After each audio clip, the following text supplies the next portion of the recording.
आज वैशाख 1 अर्थात् नेपाली पात्रो फेरिएको दिन। विक्रम सम्वत 2080 को सुरुवात नयाँ वर्षको पहिलो दिन उमङ्गपूर्वक मनाइएको छ। घुमफिर स्थलदेखि धार्मिक स्थलमा जताततै उमङ्ग देखियो। देशका अधिकांश मन्दिर र पर्यटकीय स्थल भरिभराउ भए पार्कदेखि सिनेमा हलसम्म घुइँचो लाग्यो। ल्याएको चाहिँ लेखेर छक्कै परी त्यो आँखा देखेर दुई खोली दोबाना अल्लाह रे मायालाई देउला जोबाना छक्की छैन यो टुली ल्याएको चाहिँ लेखेर छक्कै परी त्यो आँखा देखेर दुई खोली दोबाना अल्लाह रे मायालाई देउला जोबाना दुई खोली दोबाना अल्लाह रे मायालाई देउला जोबाना नबसा दुई दोबाना अल्लाह रे मायालाई देउला जोबाना बस्ने भए ठुले यो मनमा बसा यो आँखामा कहिले नि नबसा दुई दोबाना अल्लाह रे मायालाई देउला जोबाना। यो कुनै मेलामा गाइएको दोहोरी होइन। नयाँ वर्षका अवसरमा काठमाडौँको बालाजु स्थित 22 धारा उद्यान घुम्न पुगेका आन्तरिक पर्यटकले हर्षित हुँदै गाएको दोहोरी हो। कुनै समय मेलापात र महोत्सवमा खुबै गाइने दोहोरी पछिल्लो समय स्पिकरमा बजाइने अनेक गीतले छायामा परेको छ। तर शुक्रबार बालाजु 22 धारा उद्यानमा उपस्थित भएकाहरू दोहोरीमा रमाउँदै छमछमी नाचे। आज नयाँ वर्ष अर्थात् विक्रम सम्वत 2079 साल अन्त्य भएर 2080 साल सुरु भएको दिन। आज देशभरका पर्यटकीय स्थलहरू पर्यटकमय बनेका छन् भने काठमाडौँ उपत्यकाका रमणीय पार्कहरू पनि पर्यटकहरूले भरिभराउ नै छन्। र रिपोर्टिङका क्रममा हामी बालाजुमा रहेको 22 धारा पार्कमा आइपुग्दा यहाँ घुम्न आएका पर्यटकहरू कोही टिकटक बनाउन व्यस्त छन् त कोही मन्दिरमा पूजा गर्नलाई व्यस्त छन्। त्यति मात्र होइन, कोही त यहाँ गीत बजाएर छमछमी नाचि नै रहेका छन्। बालाजु 22 धाराको जस्तै उमङ्ग शुक्रबार देशैभरि देखिएको छ। नयाँ वर्षको उमङ्गमा घुमफिर स्थल र धार्मिक स्थल भरिभराउ भए।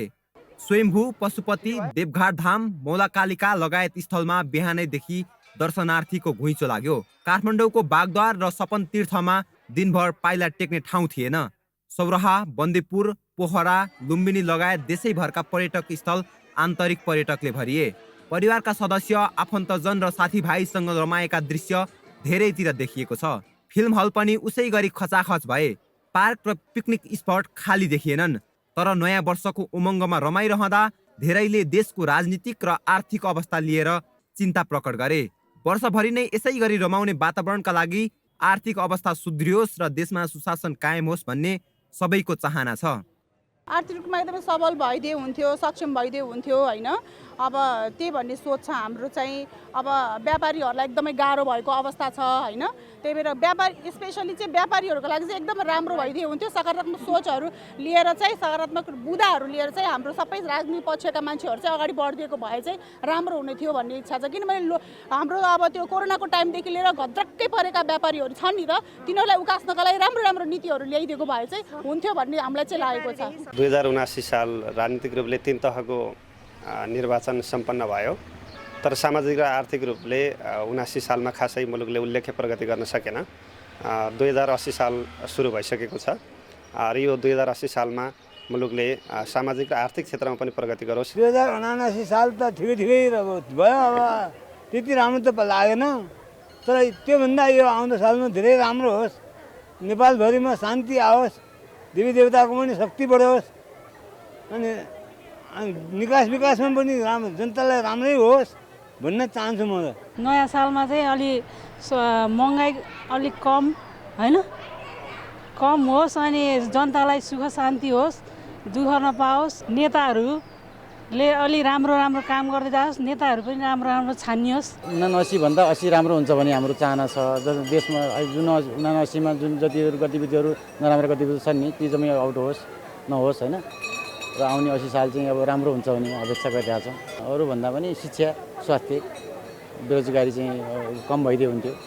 अहिले एयरपोर्टमा गएर हेर्दाखेरि सबै युवकहरू चाहिँ विदेश गएको देखिन्छ। त्यसले गर्दाखेरि चाहिँ त्यो बेरोजगारी चाहिँ रोकिदियो हुन्थ्यो भन्ने कुरा। 79 सालको जस्तो चाहिँ 2080 सालमा नहोस् देशमा चाहिँ हरेक बेरोजगारी महँगी जो हामीले चाहिँ खेल्नु पर्यो यो चाहिँ अब यो नयाँ वर्षमा पक्कै पनि हुने छैन। देशमा एउटा चाहिँ देशले एउटा नयाँ चाहिँ मोड लिनेछ। कार्यालयहरू राम्रो हुनु पर्यो। अब जहाँ पनि पैसा बिना काम हुँदैन। मालपोत चाहे नापी चाहे अन्य मोटरसाइकलको लाइसेन्स लिने ठाउँ होस्, राहदानी लिने होस्, पसल होस्, हरेक क्षेत्रमा नियम कानुन अनुसार मतलब कम सेवा शुल्क लिएर हामी जनतालाई चाहिँ काम भयो भने सबैलाई राम्रो हुन्छ। नत्र भने त जे काम गर्यो नि पैसा, जे काम गर्यो नि घुस खुवाउनु पर्ने। अब यो 80 सालमा त्यो कम हुने चाहिँ अपेक्षा गरौँ न हामी। नयाँ वर्षको पहिलो दिन हाँसी खुसी बिताए वर्षैभरि नै राम्रो हुने जनविश्वास छ। वर्षभरि नै शान्ति, समृद्धि र इच्छाएको पुरा होस् भनेर नयाँ वर्षको पहिलो दिन उमङ्गपूर्वक मनाइएको हो। जनस्तरमा देखिएको यो उमङ्ग कायम रहन देशमा सुशासन र समृद्धि चाहिन्छ। यसका लागि राजनीतिक नेतृत्वले भाषण होइन, काम गर्नुपर्छ, गराउन सक्नुपर्छ। क्यामेरामा सञ्जय घिमिरेका साथ लक्ष्मण गिरी, ग्यालेक्सी 4K, काठमाडौँ। 2079 सालले आम नागरिकमा धेरै उत्साह जगाउन सकेन। न शासन सत्तामा हुनेले ढुक्कसँग काम गर्न पाए, न बजारमा उपभोक्ताले राहत र सुरक्षाको अनुभूति गरे। स्थानीय तहदेखि राष्ट्रपतिसम्मको निर्वाचन त भयो, तर छोटो समयमै राजनीतिक अस्थिरताको अर्को कीर्तिमान कायम भयो। तर कोभिड संक्रमणका कारण चलायमान हुन नसकेको अर्थतन्त्र वर्षको अन्त्यतिर बिस्तारै चलायमान हुन लागेपछि नयाँ वर्षका लागि आशाका किरण पलाएका छन्। नयाँ वर्षमा के कस्ता आशा र अपेक्षा गर्न सकिन्छ त? ग्यालेक्सी संवाददाता बासु खड्काको प्रस्तुति। सबै तहका चुनाव सकिएर निर्वाचित प्रतिनिधि आएपछि सरकार निर्माण र समीकरण फेरबदलको एउटा चक्र पूरा भएको छ। केन्द्रदेखि प्रदेशसम्मका सरकारले अब काममा केन्द्रित हुन चाहेमा नतिजामुखी काम गर्न सकिन्छ। केही नयाँ शक्ति संसदीय अभ्यासमा आएका छन्। स्थानीय तहमा समेत युवा र नयाँ अनुहारको उदयले परम्परागत राजनीतिमा नयाँ प्रकारले हस्तक्षेप सुरु भएको छ। स्थानीय तहमा स्वतन्त्र उम्मेद्वारहरू बालेन्द्र शाह, हर्क साम्पाङ र गोपाल हमालको प्रभावपूर्ण जितले परम्परागत शक्तिहरूलाई या त सच्चिन या त ठाउँ खाली गर्न जबरजस्त सन्देश दिएको छ। त्यसैले अबका दिनमा पनि पुरानै शैलीको राजनीतिबाट शक्तिको गुजारा गर्न सकिने छैन। देखाउन र सुनाउनका लागि मात्र होइन भने प्रधानमन्त्री पुष्पकमल दाहाल यसपालि साँच्चै परिणाम देखिने काम गर्ने भनिरहेका छन्। केही निर्णयमा उनी जनअपेक्षालाई सम्बोधन गर्न तत्पर रहेको पनि देखिएका छन्। भाषण, भ्रमण, निर्देशन, उद्घाटन र शिलान्यास जस्ता उत्पादनहीन गतिविधिमा समय बिताएनन् र आफ्नो काममा केन्द्रित भए भने परम्परागत राजनीतिप्रतिको धारणा नै उल्टिन बेर लाग्ने छैन। तर राजनीतिबाट कति आशा गर्ने हो त्यो चाहिँ तपाईँ हाम्रै हातमा छ। संविधानले दिएको अधिकार प्रदेश र स्थानीय तहलाई हस्तान्तरण गर्ने कानुन नबनाइरहने छुट अब संघीय व्यवस्थापिकालाई छैन। त्यसैले अब प्रदेश र स्थानीय तहले पूर्ण अधिकारको प्रयोग गर्न पाउनेछन् र संघीयताको सही अभ्यास हुनेछ भनेर आशा गर्ने ठाउँ जीवितै छ।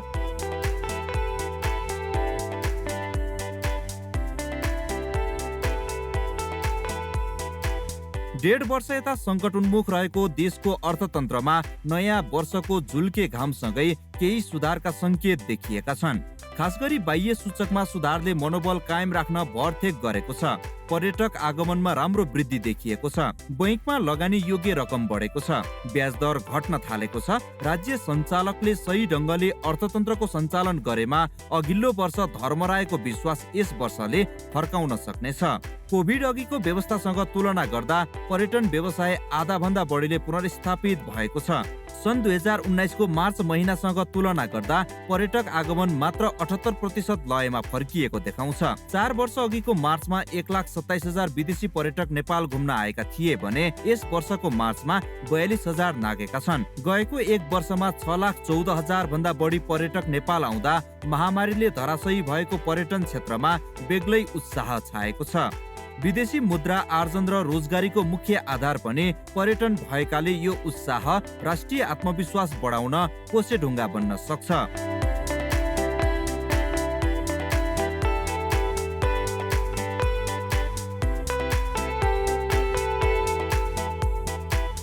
गएको वर्ष विदेशी मुद्राको ढुकुटी रित्तिँदै जाँदा देश श्रीलङ्काको बाटोमा जाने हो कि भन्ने मुख्य त्रास थियो। केही समय आयातमा गरिएको कडाई र रेमिट्यान्स आप्रवाहमा वृद्धिले अर्थतन्त्रका बाह्य सूचकलाई सन्तुलित देखाएको छ।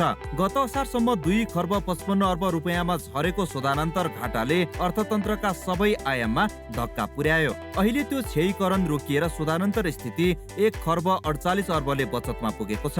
विदेशी मुद्राको सञ्चित पनि 14 खर्ब 1 अर्ब छ। यसको मुख्य कारण विदेशमा श्रम बेचिरहेका नेपालीले पठाएको कमाई हो। गएका 8 महिनामा 8 खर्ब रेमिट्यान्स उनीहरूले पठाएका छन्।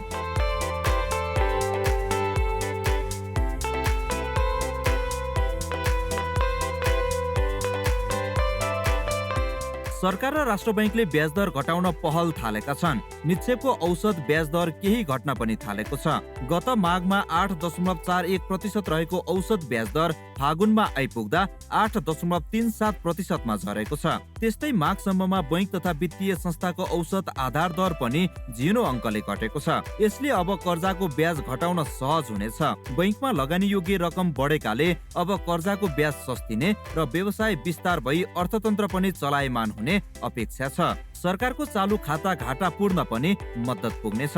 बैंकहरूमा अहिले 48 खर्ब निक्षेप र 42 खर्ब 81 अर्ब कर्जा रहेको राष्ट्र बैंकको आँकडा छ।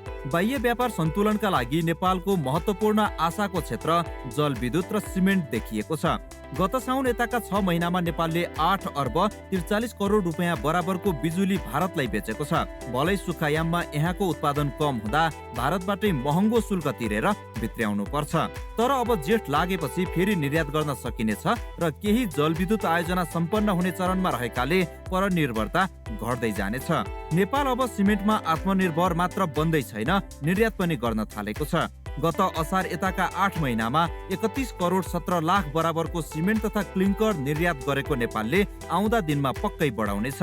यसले व्यापार घाटा साँघुर्याउन र भुक्तानी सन्तुलनलाई पनि सहज बनाउनेछ।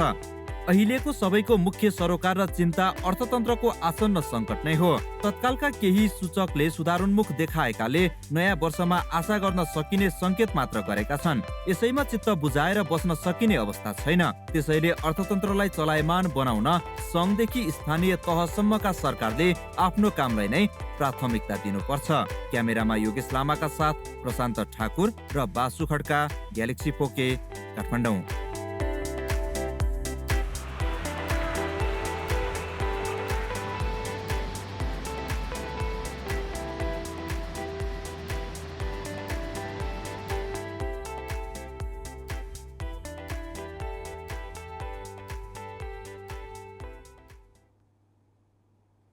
वर्ष 2080 को सुरुवातसँगै राजनैतिक, सामाजिक र आर्थिक क्षेत्रमा कस्तो आशा गर्न सकिन्छ भनेर हामीले विश्लेषक राम गुरुङ र अर्थ मन्त्रालयका पूर्व सचिव कृष्णहरि बास्कोटालाई सोधेका छौँ। राजनीतिक दलहरूले विगतबाट सिक्न सक्ने थुप्रै कुराहरू 2080 मा प्राप्त गरेको छ, एउटा कुरा।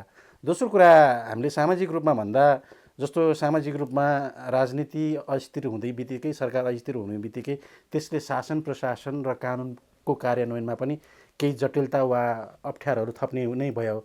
त्यो हिसाबले गर्दा सामाजिक न्यायको हिसाबले गर्दा होइन, खास गरी हामीले जे कुरालाई सैद्धान्तिकरण गरेर लानुपर्ने थियो होइन, जस्तो बलात्कारका कुराहरू, हत्या हिंसाका कुराहरू, अहिले विभिन्न आर्थिक समस्याका कुराहरू आइरहेका छन्, त्यो कुराहरूलाई जसरी हामीले संस्थागत समाधान गरेर लानुपर्ने थियो, त्यो कुरा पनि विगतमा हामी सरकारको दृष्टिकोणबाट त्यो असफल भएको हो होइन, अथवा चाहे जति काम गर्न नसकेको। अहिले 2080 लाई फेरि दोस्रो कुरा हामीले भन्दै गर्दा के सम्भावना देख्छु मैले भने, राजनीतिक दल खास गरी सत्तामा बसेको पार्टी र त्यसका शीर्षस्थ नेताहरूले विगतमा भएको समस्याले जसरी सामाजिक अन्याय होइन, न्यायको कुराहरूलाई अप्ठ्यारोमा पार्यो, त्यो कुरालाई पनि अब कानुनलाई पूर्णतः कार्यान्वयन गरेर कानुन अनुसार चाहिँ समाज चलाउन सक्ने त्यो दृष्टान्तहरू प्राप्त गरेको छ भन्ने लाग्छ। तेस्रो कुरा मलाई लागेको अर्को कुरा चाहिँ महत्त्वपूर्ण कुरा मलाई लागेको कुरा चाहिँ के हो, जसरी अहिले हामी आर्थिक रूपमा वा सामाजिक रूपमा जसरी अप्ठ्यारोमा छौँ, त्यो सबैको जड राजनीति हो भन्ने कुरा सबैले बुझेको कुरा हो र हो पनि होइन, वास्तवमा हो पनि। त्यसरी हेर्दाखेरि राजनीतिलाई केन्द्रमा राखेर हामीले सामाजिक आर्थिक कुराहरू गर्दै गर्दाखेरिमा अहिले सत्ता चाहिँ केही हामीले यो हेर्दाखेरि सत्ता जसरी गठबन्धन बनिरहेको छ, सत्ता जसरी अगाडि जाँदैछ, त्यो हिसाबले हेर्ने हो भने सत्ता अब स्थिर हुन्छ, स्थायित्व पाउँछ भन्ने कुरा के आश लाग्दो हामीले त्यो सिनेरियोहरू देखेका छौँ। सन् 2020 र 21 नेपालमा पर्यटकहरू एकजना पनि आएनन्। अहिले 2023 को चाहिँ झन्डै एक प्रकारले भन्दा पछिल्लो 7-8 महिनाको अवधिमा नै झन्डै 5 लाखको हाराहारीमा पर्यटक पुगिसकेका छन्। अब क्रमशः पर्यटक बढ्दै जाने क्रम बढेको छ। दोस्रो चिज भनेको पुँजीगत बजेट पनि राम्रोसँग खर्च हुन सकेको थिएन। झन्डै यसपालि हामीले 4.5 खर्ब पुँजीगत बजेट खर्च गर्ने भनेकोमा एक प्रकारले 5 भागको 1 भाग 20%, 25% मात्रै खर्च भएको थियो। हाम्रो पुरानो प्रचलन हेर्दा, परम्परा हेर्दा पनि करिब वैशाख, जेठ, असार, खास गरी असार लागेपछि चाहिँ पुँजीगत बजेट चाहिँ निकै राम्रोसँग खर्च हुने गरेको छ। त्यसले गर्दा पुँजीगत बजेट पनि कतै हामी 50 देखि 70% को हाराहारीमा खर्च हुन्छ कि भन्ने अनुमान गर्न सक्छौँ। अर्को राम्रो चिज भनेको चाहिँ अलिकति सरकार चाहिँ केही न केही अहिले चाहिँ स्टेबल हो कि, अलिक स्थायी हो कि, मिलिजुली सरकार नै छ, तैपनि सरकारले अलिकति स्थायित्वको भान दिन खोजेको छ। त्यसले गर्दाखेरि नेप्से परिसूचकहरू पनि राम्ररी नै अहिले बढिरहेको अवस्था छ। उत्पादकत्वमा चाहिँ नेपालमा करिब 10,000 वटा उद्योग धन्दाहरू छन्। त्यसमध्ये 5,000 उद्योग धन्दाहरू चाहिँ सञ्चालनमा रहेको अनुमान गर्न सकिन्छ र त्यो पनि 50% को हाराहारीमा मात्रै आफ्नो क्षमतामा चलिरहेका छन्। बिस्तारै कोभिडले जुन लघु, घरेलु र साना उद्योगहरूलाई जुन असर गरेको थियो, त्यसमा चाहिँ नेपाल सरकार, राष्ट्र बैङ्कले लिएको केही नीति अनुसार अहिले बिस्तारै तिनीहरूमा पनि सुधार देखिएको छ। अझै पनि 753 वटा स्थानीय सरकार र 7 वटा प्रदेश सरकारले पनि मुलुकको अर्थतन्त्र निर्माणको निमित्त घनीभूत रूपमा मेहनत गरे भने यो अब आउने बर्खा लाग्ने बेला हुन आँट्यो, त्यो बेलामा अर्थतन्त्रमा केही सुधार आउने सङ्केतहरू देखा परेका छन्। यसैबीच नयाँ वर्षमा तपाईहरूका अपेक्षा के छन् भनेर विभिन्न ठाउँका नागरिकलाई सोधेका छौँ। अब नयाँ वर्षमा चाहिँ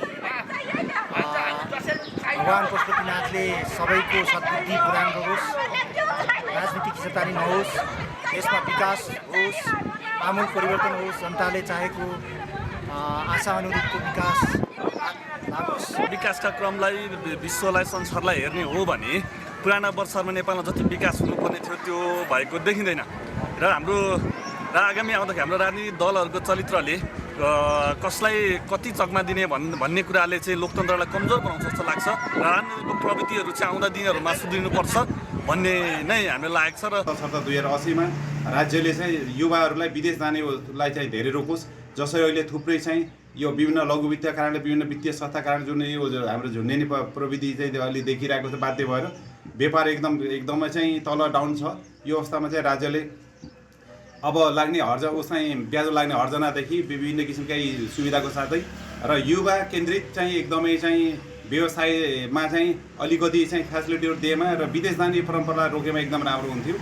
80 सालमा चाहिँ सरकारले पनि हेरिदिनु पर्यो, बजारमा खाद्य पदार्थहरू पनि राम्रो अलि सुलभ तरिकाले आउनु पर्यो, अलि महँगाई कम गर्नु पर्यो, दुधको रेट बढ्दै जानु भएन। सरकारले अहिले स्थानीय सरकार, प्रदेश सरकार र सङ्घ सरकारले यदि राम्रो नीति ल्याइदियो र व्यापारी लगायत आम नेपाल जनताको लागि केही सहुलियत गरिदिएपछि आउने 2080 साल हाम्रो लागि केही सहज वातावरण बनेपछि मात्रै हामी अलिकति उभो लाग्न सक्छौँ।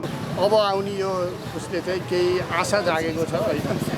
अब यो 80 सालले हाम्रो सम्पूर्ण नेपाली व्यवसायीहरू सबैको आर्थिक उन्नति होस्। आउने साल अब आश गरौँ राम्रो होस्।